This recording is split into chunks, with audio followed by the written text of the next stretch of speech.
The 12 Labors of Hercules. It seemed that history was repeating itself. Hercules had completed 7 impossible labors already, and his reputation was once more growing among both mortals and the gods. With the help of his friends, he had driven the mares of Diomedes to the sea. Yet Thracian soldiers, the Bistones, had attempted to reclaim the beasts. In order to repel this threat, Hercules had left the care of the horses to Abderos, but the creatures, black-haired and wild, had dragged his friend to his death. Hercules captured the horses, took them to Eurystheus, even founded the city of Abdera in memory of Abderos. Still, the truth remained. Once more, someone close had died because of him. Hercules was once a hero, and heroes have further to fall. He had married Megara, the beautiful eldest daughter of King Creon, and together they bore children, at least 3, and perhaps as many as 8. But all was not perfect for Hercules. Despite his status as a great soldier and hero, he was not loved or admired by all. Hera, the queen of the gods, loathed him, because Hercules was born the bastard child of one of Zeus's numerous affairs. She cursed him, and in a state of momentary insanity, Hercules turned on his own family, slaughtering them. Too late, the goddess Athena arrived and knocked the madman unconscious with a stone. Hercules slept, but when he awoke and realized what he had done, he was distraught. In desperation, he vowed to kill one more person, himself. Yet his madness was Hera's fault. Confused, he consulted with Apollo. The god advised that he return to the kingdoms of Mycenae and Tiryns to serve as penance his hated cousin. Eurystheus would become his master for 12 long years. Eurystheus presented Hercules with 10 tasks to undertake, each designed to humiliate, or better still, kill him. Firstly, he was sent to destroy the Nemean lion and return with the creature's skin. The fearsome beast was immune to attack from weapons. Only a human hand could harm it. Hercules tracked down the lion and fired an arrow into its rippling flanks. It simply bounced off. But Hercules knew he was paying a penance for killing his children, and if he died in the process, it was no more than he deserved. He rushed into the lion's den, and evading the slashing claws and tearing teeth, managed to climb onto the beast's back, grabbing it around the neck. Squeezing tight, he held on until the lion's bucking and twisting weakened. Its head ceased to thrash, and slowly the light of life left its eyes. Still though, the task was incomplete.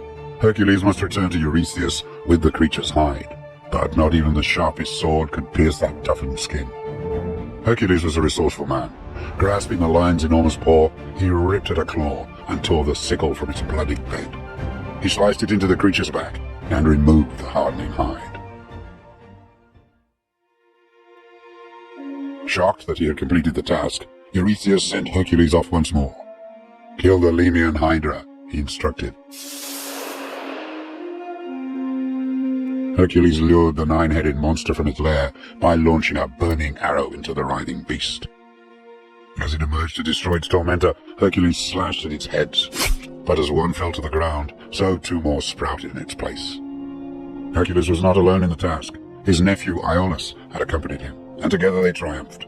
While fang-crammed heads swung at him, Hercules continued to slash away. As they fell, one by one, Iolaus stepped in with a burning brand, cauterizing the bleeding stumps to stop them growing anew. In this way, the Nemean Hydra was destroyed. Eurystheus was furious when he heard the news, as was the goddess Hera. More subtlety was needed to humiliate Hercules. His third task would require intelligence and strategy, not just raw power. He should capture the golden hind of Cyrenaia. The gigantic, golden-horned creature could run faster than storm-driven clouds. It was also a sacred pet of the goddess Artemis, and Hercules tried everything to capture the creature unharmed. For a year he chased it across nations, and finally, desperately, felled the animal with an arrow. As he arrived at the palace with the injured beast on his shoulders, Artemis stopped him. Only when he explained the reason for capturing the hind did Artemis relent from issuing punishment of her own. She healed the hind, and, fully recovered, it bounded away with her before Eurystheus could take it as his own. Thus, Hercules completed his task, while the hind retained its freedom. Eurystheus was not finished. Next, he sent his cousin to capture the Erymanthian boar, a gigantic animal living on a mountainside. Humans, animals, buildings, all were crushed under its lumbering charges. But faced with a determined hunter such as Hercules, the boar ran until exhausted, and was easily captured. His fifth labor was an unusual one. Eurystheus demanded that the Augean stables, home to 1,000 cattle, be cleaned for the first time in 30 years. A humiliating task, surely made impossible by the instruction that the work be completed in just one day. Their owner, the crooked Augeas, offered Hercules 10% of his stock if he should succeed. Hercules surveyed the scene. Nearby the rivers of Peneus and Alpheus flowed. Muscles rippling, he shifted a rock, diverting the rivers. They rushed through the stables, bleaching them clean. Hercules waited for his reward, but Augeas reneged on his promise. Hercules was not a man to be shortchanged, and exacted swift revenge, before passing the stables to Augeas' son. Although Eurystheus was failing to humiliate Hercules, his kingdom was being relieved of many problems. Next were the Stymphalian birds. These terrible bronze-beaked creatures ate flesh, flew on metallic feathers, and spread poisonous dung. It seemed as though defeating them would finally deter Hercules. Numerous, deadly, and able to fly, he could not destroy them. But the gods were smiling on him. Athena offered a crotala, a loud clapper with which he could disorientate the birds. Scaling a mountain, Hercules sounded the crotala. Terrified, the creatures flew in disarray, allowing him to pick them off with his slingshot and bow. The destruction of another deadly creature was to be his seventh labor. The Cretan bull, father of the Minotaur, was passing through Crete, destroying everything in its path. But as powerful as the beast might be, its journey through the Mediterranean island helped Hercules. Minos, the king of Crete, assisted him, and together they were able to creep up on the bull and capture it. After seizing the mares of Diomedes, Eurystheus had just 2 tasks left with which to humiliate, perhaps even destroy his cousin. This time, he believed he could set a task that no man, not even one as great as Hercules, could perform: obtaining the belt of the mighty Amazonian queen, Hippolyte. Once more, Eurystheus underestimated his servant. Hippolyte recognized heroism in others. Admiring Hercules' skills, she offered the belt as a gift. But then came a twist. Hera had disguised herself as an Amazon, and seeing Hercules succeed in his task, spread the rumor that he intended to kidnap Hippolyte. The Amazons were fooled, and set about attacking Hercules and his friends. In the unfortunate battle that followed, Hippolyte was killed. Just one labor remained, the toughest to date. On the island of Erythea resided Geryon, son of Titans, descendant of the Gorgon Medusa.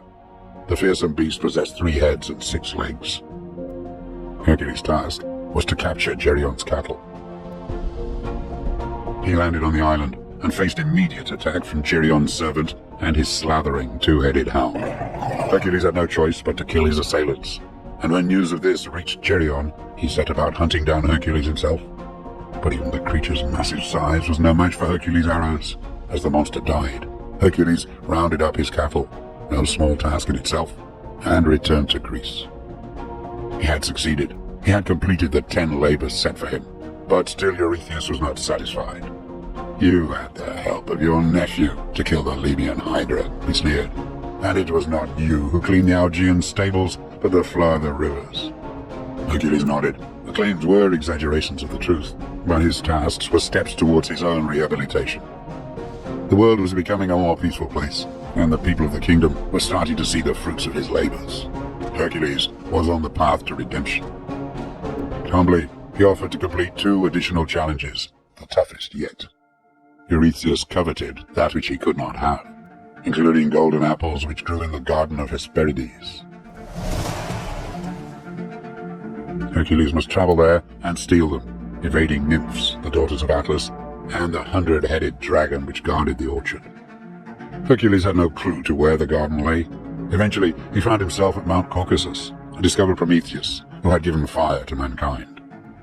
As punishment for this, the gods had chained him to a rock and tortured him by having an eagle tear his liver. After the bird left, his liver would grow back, and the agony endured once more the next day.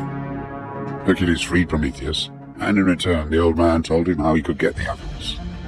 Find Atlas, relieve him from carrying the earth on his shoulders, and the god would collect the fruit. A good plan, until Atlas refused to take back the weight of the world. But Hercules was shrewd. Carry the world for a moment, he asked, while I put on pads to protect my shoulders.